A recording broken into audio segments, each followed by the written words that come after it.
ዳጣ ቀጣይ ክፍል። ሰላም ጤና ስጥልን ውድና የተከበራችሁ ቤተሰብ፣ ደረጀ ዛሬ ጉዱን ሰምቷል። ሰላምዬ ጨክና ስለ ልጇ አባት ተናግራለች። ደረጀ ግራ ገብቶታል። ማርትዬ አታሳዝንም? ማርትዬ ናት የምታሳዝነኝ። ምናልባት ደረጀና ሰላምዬ ሁለቱ የሚያውቁት ነገር ስለሆነ ብዙም ቢጨናነቁበትም ምናልባት ደረጀ የዳጣነት የራሱ ስራ ስለሆነ ያውቃል። ይሄኛው ሁለተኛ ደግሞ አስባችሁታል? ስለ ዳጣ እንኳን ለማርታ ለመናገር በጣም ጨንቆበታል፣ ተጨንቆበታል፣ ግራ ገብቶታል። አሁን ዳግመኛ ይሄን ሲሰማ ምን ይመስለዋል? ምን ይሰማዋል? እኔ ግን አንድ ጥያቄ አለኝ። ደረጀ የፈለገ ነገር ቢሆን የሁል ጊዜ ጥያቄ ነው። የፈለገ ነገር ቢሆን እንዴት የሆነ ነገር እንኳን ትዝ አይለውም? የሆነ ጥርጣሬ ነገር እንኳን ደረጀ እንዴት አልኖረም? የፈለገ ነገር ቢሰክር ሰካራም ውሎ አይረሳም ይባላል። ደረጀ ግን ምን ሆኖ ነው? ለማንኛውም ሰላምዬ በባለፈው ክፍል ላይ ደረጀን ወደ ራሱ ጠርታ ልትነግረው እንዳሰበች ፈልጋ ነበር። ታዲያ ምንድነው የምትነግሪኝ? ለምን ጠራሽኝ? አሞሽ ነው ወይ? ሐኪም ቤት ልውሰድሽ እያለ ጠይቃት ነበር። ሰላምዬ ግን የልጁን አባት ስለ ልጁ አባት ልነግር ነው አለችው። ታዲያ እኮ ከማርታ ጋር እኩል መስማት እንችላለን እኔ ማለት አለ ደረጀ።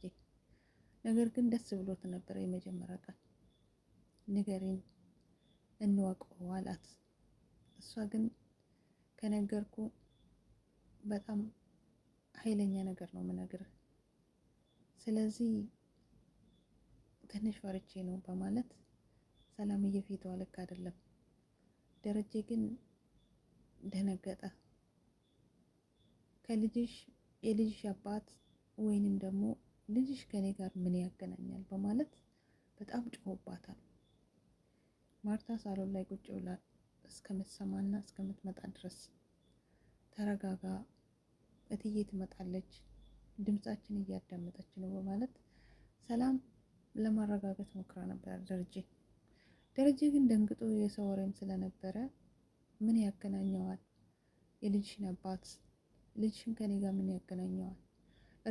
እርግዝናሽ ከኔ ጋር ምን ያገናኘዋል? እያለ በጣም ልጁን ከፍ አድርጎ ሲጮህ ማርታ ሰምታ መጣች። ታዲያ እንዴት በግዴታ ጠይቃታለህ? እሷም እኮ ሰዓትና ጊዜ ሲደርስ ነግራችኋለሁ ብላለች። ደረጀ የሚነካው በማለት ባሏን ተቆጥታ ተረጋጊ አለቻት ሰላምን። ሰላምም ምን ሆናችሁ ነው? ምን ሆነሽ ነው ብትላት አይ ስለ ልጅ አባት ንገረኝ ብሎኝ ነው በማለት መልሳለች ሰላም። ማርታም እርጉዝ ሴት ናት፣ ነፍሰ ጡር ናት፣ መጨናነቅ የለባትም። ምን ነካ አንተስ ቢሆን እሷ ራሱ ሰዓቱና ጊዜ ሲደርስ ትነግረን የለም ወይ ብላለች ማርታ እውነቷን ነው። ምክንያቱም ሰላም ለደረጀ ለራሱ ልትነግረው ነው። ከዛም ይመስለኛል ሰላምዬ ከዚህ ቤት መውጣት ፈልጋ ሳይሆን አክስቴ ጋር ወልዳለሁ ያለችው ወይንም እዛ ታረሳለሁ ያለችው ይሄንን ነገር ሁሉም ሰው አስጨንቋታል። የልጅ አባትን ነው ሰፈር ውስጥ የተወራ ነው። የልጅሽን አባት ተናገሪ፣ ኢቢም እንደዛ እያስጨነቀቻት ነው። ስለዚህ ሰላም ምርጫዋ ከዚህ ቤት መውጣት ነው። ስትወጣ ደግሞ ለደረጀ መሳወቅ አለባት።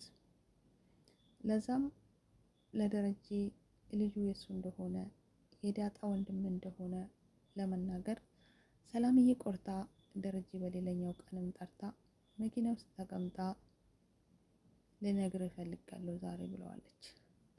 እሱም ዳጣንም ከዛሬ ጀምሮ አጠገቧ እንዳትደርሺ፣ ውሃ ከሷ ጋር ትሁን፣ አንቺ እንዳትሄጂ፣ ምን ጠይቃሽ ነው በማለት ዳጣንም አስጨንቋታል። ዳጣ ግን እናት አይደለች፣ ባታቃትም በጣም ነው የምታሳዝናት። ሌሊትም እሷ ጋር ነው የምተኛው። ሰላምዬን በስስት አይን ነው የምታያት። ስለዚህ ምናልባት ስለ ዳጣ የሆነ ነገር ተጨንቃ ነው ወይስ ምን ሆና ነው ብሎ ነው ደረጀ የተጠራጠረ። ሁለተኛ ልጅ እንዳለ በፍጹም አልተጠራጠረም። ታዲያ ሰላምዬ ለመናገር ወደኋላ አላለችም። ጋሼ ግን ጠንከር በል የሚከብድ ነገር ስለምነግር በማለት በሆዴ የተሸከምኩት የዳጣ ወንድም ያንተ ልጅ ነው ብለዋለች። ደረጀ መልስ መመለስ አቅቶታል። ትኩር ብሎ እያያት ሰላምዬም ከተናገረች በኋላ ዝም ብላለች። ደረጀ ምን ይውጠው ይሆን? ደረጀ አሳዝኖኛል። ምክንያቱም ግራ ገብቶታል። በዳጣ ጊዜ ወጣትነትም ስላለው በዛ ላይ ደግሞ ስካርም ስላለው ተሳስተዋል። ያንን ደግሞ ዛሬ የተጸጸተበት ይገኛል። የትላንትናውን ቀን እንዴት ልመለስ፣ የትላንትና ጥፋት የሰራውበትን ጥፋቴን በምን ልቀጣ እያለ ደረጀ ሁል ጊዜ ራሱን ይወቅሳል። ያኛ ጥፋት ላይና ያን ራስ ወቀሳ ላይ ዛሬ ደግሞ ሁለተኛ ልጅ ስመጣ ደረጀ ምን ይሆን? ከእንግዲህ በኋላ ደረጀ ምን አይነት ስቃይ ነው የሚጠብቀው? እንዴት ሰርጎ ሁለት ልጆች ያሉኝ ብሎ ለማርታ ይናገራል? በጣም ይከብዳል። ሰላምዬ ለደረጀ ከነገረችው በኋላ ትወጣለች ከቤት ወይስ አትወጣም የሚለውን እንግዲህ አብረን የምናይ ይሆናል። ምናልባት ትቆያለች ብዬ አላስብም። ሳስቦ ከዳጣየም ትርቃለች ብዬ አስባለሁ። ምክንያቱም ከቤቱ ከወጣች እንደ ልብ አታገኛትም። ግን ደግሞ ሰላምዬ ከራቀቻት ዳጣ እናቷን የማወቅ እድል ይኖራታል ብዬ አስባለሁ። ምናልባት ናታን አደራውን ጠብቆ ደብዳቤውን ከሰጣት ያኔ ዳጣ እናቷን የምታውቅ ይመስለኛል። ለማንኛውም ውድ ቤተሰብ ደረጀ እንግዲህ ፈጣሪ ሆኖ ለብቻ ሲጨነቅበት የነበረው አሁን ደግሞ ሁለት ሆነዋል። ለሁለቱም ሲጨነቅ እንዳይታመም። መልካም ቆይታ። ውሃና ኤቢ ደስ ስሉ ጫወታቸው፣ ድብድባቸው በዚሁ ቀጥሎ። አንዳንዴ መልካም ቆይታ ይሆንላችሁ። ቀጣይ እስከምንገናኝ በጉጉት እንጠብቃለን።